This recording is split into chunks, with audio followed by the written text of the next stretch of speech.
That is so cool. Okay, I am live. Wow. Now let's see what it says that it's live. Oh, and I think I can go like this. Ah, look at that. All right, now let me go on my actual just to see what it looks like.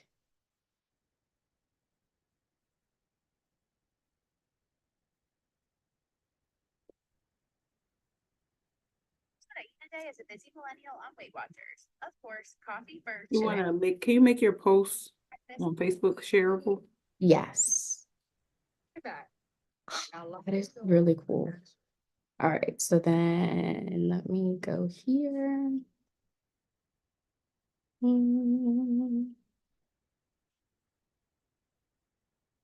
Now, how do I do that? Get notified of posts. You go to Is it privacy? yeah. Okay. And public. Oh, we get ready to start, so y'all gotta wrap this up. Do I put it on public? Yes. Okay. All right, now you should be good.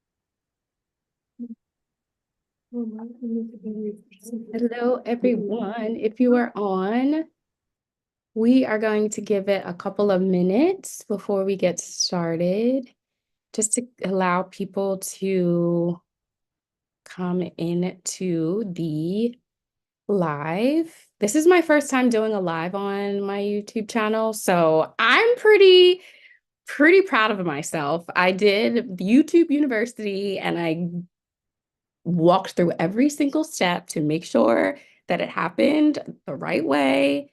And it's just really cool. That is amazing. Just to see, I'm looking at it on my phone. That is awesome. Okay. So we're going to give it, it's not even 6 o'clock yet. So we're going to give it a little bit of time. But I wanted to make sure all of the technology worked because I was sweating about that. I was a little nervous.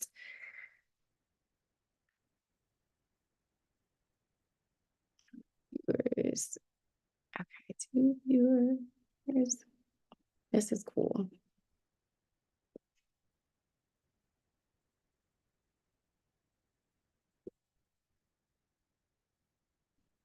But I'm gonna actually take a picture. Hold on, let's. All right, I'm putting it on my Instagram.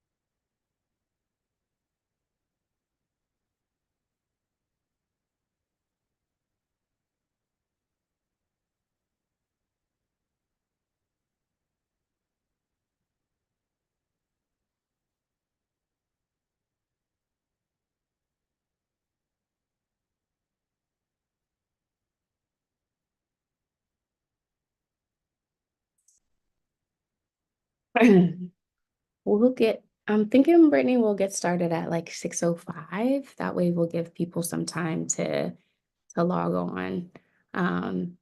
So it's 6 now. I'm just so proud of myself. I'm excited for this conversation. Oh. I had to have it on mute for a second because they were in there clanging and banging in the kitchen. When I saw pictures, I cannot believe how big your son. Huge. How old are they? 13 and 10. I know. No. Y'all getting old, not me. Listen, I have a 5-year-old. Like, when did that happen? which is which is crazy. Crazy, crazy. Oh goodness, I can't believe it. It's time is flying by. For Yes. any viewers that have just come on, we're going to get started in a couple minutes. I just want to make sure we give everyone time. It is Valentine's Day, so happy Valentine's Day to everyone. And even my husband's like, "You decided to do this on Valentine's Day?" I It's did. early. I Yeah, did. you did. Exactly. You That's did. what I Which said. when you sent it, I was like, "Are you sure?" I And mean, I'm surprised you were the I only ain't got nothing to person. do. You were the only person that picked today, and I was like, so by default, it is Yeah. going to I be. mean, I'm single. I have nothing to do. So that's fine with me. It's me and my boys. We're in here. Okay. Yeah. So Well, with two that's little fine. ones, we're not really doing much during the actual day either. Yeah. So, but we'll do something hopefully this weekend. But yeah, I was like, I looked at the date. Well, I don't know how many friends we'll have with us, but that's all right because I think this gets saved and then you can view it Yeah. Yeah. afterwards on the channel. So I'll share it out. But um yeah, it was a moment like, I don't know if anyone's gonna come, but that's great because we're gonna have fun anyway. That's fine. And that's all that matters. Yes. And some more viewers are coming in. Hello, everyone. Nice to see you. You are spending the next couple of minutes hanging out with us for a little bit. I should have titled it B squared, Oh, yeah. because That would have in been the name cool. Brittany, it's not that common that you find two Brittany's that are Black as well. So, And spelled the right way. and spelled the right way. Brittany, Neyni. What is it? If there's any And I Brittany. think I'm at a Brytneigh. It's Yeah, like, what? that's a lot. That's a lot. That is a lot. We're doing a little bit too much, I think, in that. Let's Extreme. just make it easy. Yeah. It's extreme.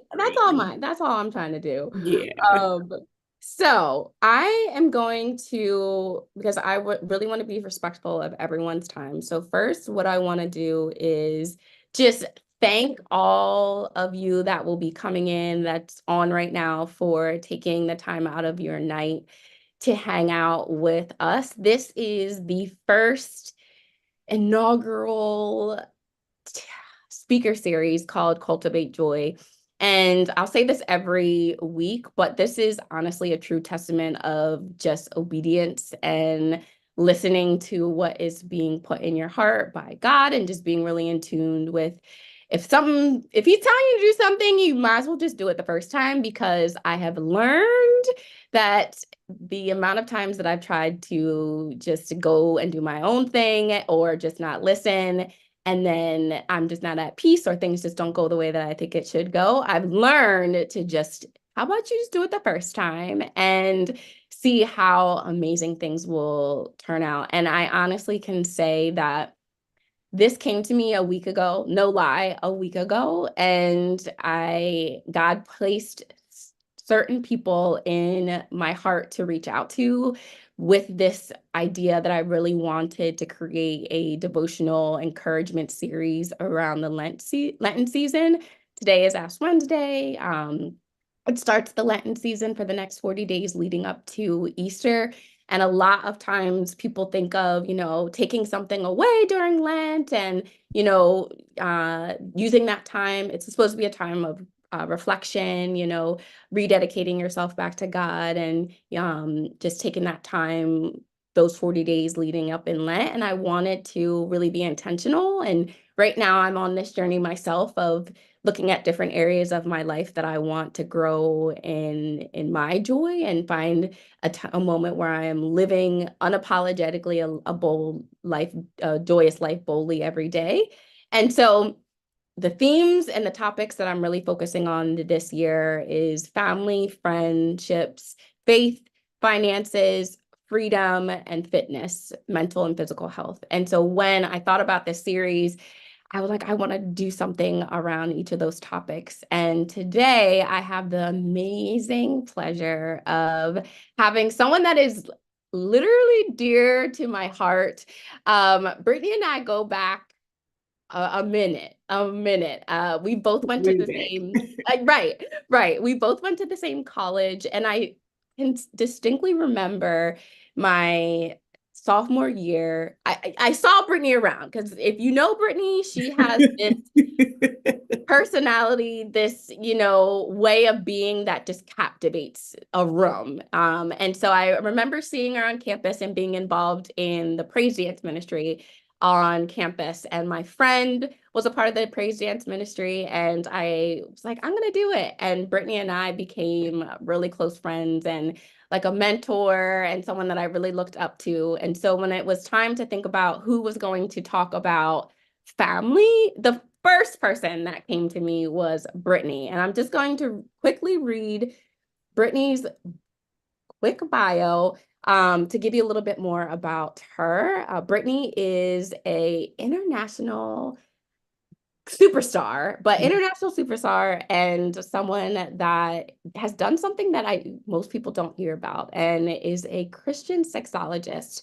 And Brittany is committed to spreading the good news of Jesus Christ through the medium of sexual health education. She is a Christian sexologist and finds purpose in helping others develop a positive and accurate outlook on sex and faith. Brittany does this by way of coaching, educating, consulting, and more. And so this time, these next 15, 20 minutes, I'm going to turn it over to Brittany, where she's going to just kind of give us some encouragement and inspiration around the topic of family. And the goal is every time that you watch one of these series over the next 7 weeks, that you'll be able to take some skills away from you that you can apply to your life during the Lent season as well as beyond. The other thing I want to share with you is that if you want to get more information about this series, if you go to my Instagram, which is the same title as the YouTube channel, Be Finds Joy, and click the link right on my profile that says Linktree, there is a guidebook that walks you through all of the speaker bios, and then there are daily scriptures that go along with every topic. So there's 7 days of scriptures that's going to talk about faith, and then the next week we'll start the next topic. I'm going to turn it over so Brittany can do what she does, and thank you again for joining, and I'll come back at the end before we close. Hello, everyone. Thank you, Brittany. Thank you for having me. Thank you for sharing this platform and this time with me. That's all right, we'll use my phone, my Bible here to read the script. Well, one of the scriptures that's for the family verse, but we'll get to it. So one of the things that when Brittany first said, okay, I want to come on and talk about, family and your journey and things like that, I think about how life, right? Yeah, I feel like you can't have this conversation about family without having a conversation about life and our family in whatever iteration that it is in right now, whether it has been consistent for some time or if it's like me, you've had different changes in family. That word means so much and so many different things as it relates to where I am today. 36 years old, having experienced divorce, raising 2 children. I'm raising 2 children as a woman who never really had those traditional ideas of family. I never thought to myself, I can't wait to be married. I can't wait to be a mother. I can't wait. I had career goals. I was going to be Joan Carroll Clayton from Girlfriends or Maxine Shaw from Living Single. I was going to be in New York or LA in my Louboutins, pontificating and pointing. I object, Your Honor. I was going to be a lawyer. I had it all planned out. But I recognized that now, by God's grace, that I was able to realize that those aspirations were rooted in this need to escape. Right? My family of origin wasn't the best, right? To keep this light, keep this conversation light, it wasn't the best, right? But I met God really early. I met God at 14. And it was one of those things where my family wasn't Christian. My family happened upon Christ by somebody my mom was dating. But at the time where I met God, I had no friends. I was bullied really badly. I felt like an outsider in my family and all those things. And then they said to me that this man would want to be my friend. He knew exactly who I was inside and out. And he looked for opportunity to meet me and spend time with me and commune with me. And his thoughts for me outnumbered the grain of sand. And I could not fathom being connected to somebody who cared for me that much, right? So when I think about family, I think about Jesus, because he established what love is. And it's Valentine's Day, so in addition to family, we're talking about love. He is the blueprint of what love is. And we know that when we say God is love, sometimes we can say that so much that we don't really recognize what that truly means. But for me, and what I want to offer to you is really just try to go back to where you first met God. Go back to where you first met love and what that really feels like, and ask yourself, is that exhibited in my family right now? Sometimes we have to do those heart checks, those kind of gut checks, those life checks to see, are we where we want to be?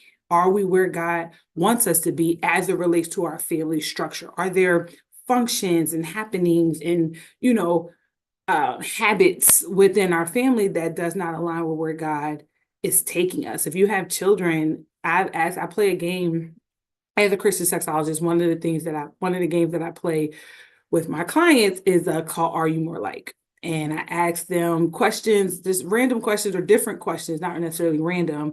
And I have them compare, depending on the subject, two different random items. So for example, and I asked them, when they look for their ideal partner and if they could purchase them from a department store, would that come from the home goods section or the grocery section? And they're always like, girl, what are you talking about? And, and so we go through that, that process and kind of unpack what characteristics the partner has that would be found in home goods or groceries and blah, blah, blah, blah. So one day I tried that, that activity with my kids, and we had went on just like a random weekend away. We stayed in a hotel, like a suite or whatever, and they were having a good time. And I was like, and I asked them, I said, how is mommy as a parent? Like as a mom, am I more like a lion or more like a lamb? And in my head, I am a lamb. I am sweet as pie. I am soft. I slow moving. I am patient. I am all these things. No, baby. Both of them. And when I said that, they were like, both of them immediately and without pause said a lion for sure. And I was like, well, what makes me a lion? And what they said, what my youngest said, brought me to tears. He said, whenever a lion, you never are in the presence of a lion. And this is my youngest at saying this, you're never in the presence of a lion without knowing that they're there, unless they don't want you to know. And then once they're ready for you to know, you can't miss them. And I was like, well, what does that mean? And he said, I never feel like you're not there. And I was like, is that good? Like, am I like a smother mother? Like, am I like a helicopter mother? What does that mean? And so he was like, no, like, and of course he doesn't know what those terms were, but no, he was like, you're always there and you don't play about your kids, which is something that I say often. He's, our children begin to parrot us. He's like, you don't play about your kids. And I know that if I was in danger in the field, I would want a lion to protect me. So if I'm in danger everywhere else, I know that I got my lion mom to protect me. And it was really important to me, but also he talked about how I roar, and which means I yell a lot. And so some of that kind of was a check for me to be like, okay, maybe I need to bring it down. But I said all of that to say there are moments that we need to step back. That's what I would offer to you for the beginning of this Lent season, preparing to make this journey over this series, over the next 40 days, is self-reflection. Who you are, how you show up in the world, in your family, in these different places. really, sometimes we can get into, especially like busy moms, we can get into this like almost rut. We're just gonna call it spade a spade. We can get into a rut where we have found our zone, and I do this by this time, I lay this out at this time, I lay, I make this color, I fold these sheets, I go to this place, I use this cleaners, I do this, and we just kind of we run into we're like a machine, because if we don't, everything is going to be in disarray. But when you get into a rut and monotony, sometimes you kind of lose that joy. So when we're talking about joy and bringing it all back together, you have to first go back to your why, go back to where you started, go back to where you first met excitement, even if it's just reflectively, and see where you ever got off course, or if you're really, and which I can imagine many of us, you're doing much better than you're giving yourself credit for. Those kids will be fine. They are okay. The kids are resilient. They are going to make it. Your husband is going to be fine. He is okay. And if there are some things that he's like, I could use a little bit more, because sometimes there's a difference, right, between needing more or needing different. And that's part of that reflection. Like, do I have to do more? Because the thought of giving more is like, I give enough, but maybe it's not more. Maybe it's different, right? Maybe you just need to do, in a different color or a different font or, whatever. But it's one of those things where, like, you have to, like I said, just step back, go back to where you first met love, where you first met joy, where you first met God, where your family first began, and what were the dreams, hopes, aspirations for your family, for yourself, and see where you are. And if you're not in alignment, if you feel like God is calling you to something else, then get excited about the opportunity to fix it, the opportunity to improve, the opportunity to grow, the opportunity to experience new things. Resist the urge to compare. Resist the urge to sit in failure or shame or guilt or all of those things. Resist those urges to do all of that, and look at God and say, you know what, God, I want to go where you would have me to go. Thank you for being the God of the course correct. Thank you for being the God of second chances. Thank you for being a God who sees me and hears me and knows me and loves me. And thank you for another opportunity to get it right. And may I sit in expectation for where you're getting ready to take me. And pray that prayer over yourself, because as we know, you can't pour from an empty cup. If you ain't good, ain't nobody else gonna be good, right? And then pray that prayer over your family, your immediate family, your extended family, your family of creation. That's the family that you've curated, because that's what family looks like for me. I don't have a lot of blood relatives, and then the ones that I have, we aren't that close, but I've been blessed to curate a family, and that self-reflection piece has even happened even with them. And so pray that prayer over yourself, pray that prayer over your family, and allow this rest of this series in the next 40 days to be, as you're pursuing joy or cultivating joy, that you have the opportunity to reflect, review, and revise. And so that, I'll leave you with that. The scriptures was in there if you was listening. But so yeah, so make sure you check out the guidebook that Brittany mentioned. But I think that's it. I think I went over, but I apologize. No, this is perfect. Right on Okay. time. Right on time. There are a couple some in the chat. I like that game idea. I'm gonna have to try that game. Wow, that's powerful. And I was just thinking, like, what would my son's response be? Yeah. And in this moment right now, I was telling Brittany and some of you that know me on a personal level, or even actually I shared it on this channel as well, is that, I took a step back from working full time because I was getting to a moment where I felt like I was always this like lion about to attack and on roar all the time. And I would come home from work and my patience was this thin. Everything, I felt like I was yelling a lot. I felt like, everything was setting me off. And I just didn't want my boys to think that this is mom's normal, right? Like I did that reflection piece and was like, something ain't right. Like I am getting, my fuse is not where it needs to be, right? And this is this time of joy that I'm trying to Cultivate is taking that step back to reflect and to realize that like I'm not at a place where I want to be for my family at this moment, right? Even relationships with my husband, it was like we were shipped in the night with working and taking care of the kids, and there just wasn't time for us to even find moments where we were, getting back to that love, that giddy love that I talked about earlier when we first started dating and having that excitement. And so this season and this year is really around doing exactly what you just said, reflecting, reviewing, and revising. And it's okay that sometimes it's hard though. Sometimes it's hard to do that because sometimes it makes you have to have really large shifts in your life and really large changes that you're really nervous about. But I think that time in prayer and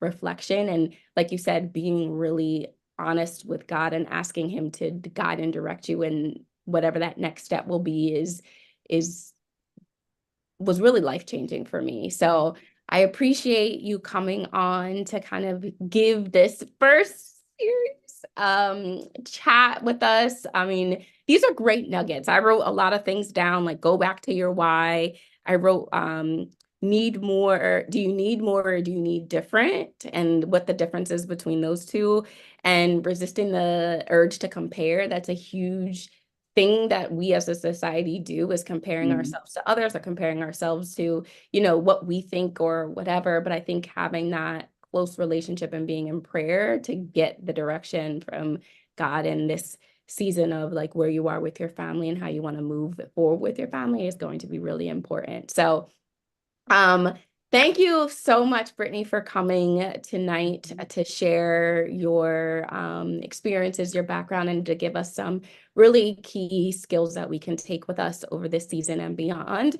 And I just want to close us out in a prayer. And the next speaker series is next Wednesday, and it will be on finances. So February 21st, mark your calendar. It's on finances.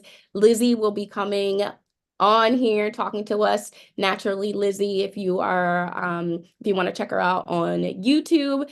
But we're just going to close out in prayer, and everyone have a great night. Thank you so much, Brittany, for coming. And dear God, I thank you for this day. I thank you for this opportunity to come on to into this space and to really create a speaker series that I pray really touches the hearts of the viewers that watch this. Dear God, I pray that tonight people will leave with knowing that all they need to do is to reflect, review, and revise where they are and what they are wanting for their family unit, whether it's the family that they were born with or the family that is curated, that we are blessed to have as well. And so I pray a blessing over everyone that is watching this. Thank you for just the vision that you placed in my heart for this speaker series to happen. And I pray that throughout this week, people will use these skills and apply it to their own lives. In Jesus' name, I pray. Amen. Everyone have a great rest of your night. Happy Valentine's Day. And I will see you next week, February 21st, 6 p.m. Can't wait to see you. Bye-bye. Thank you, Brittany. Thank you.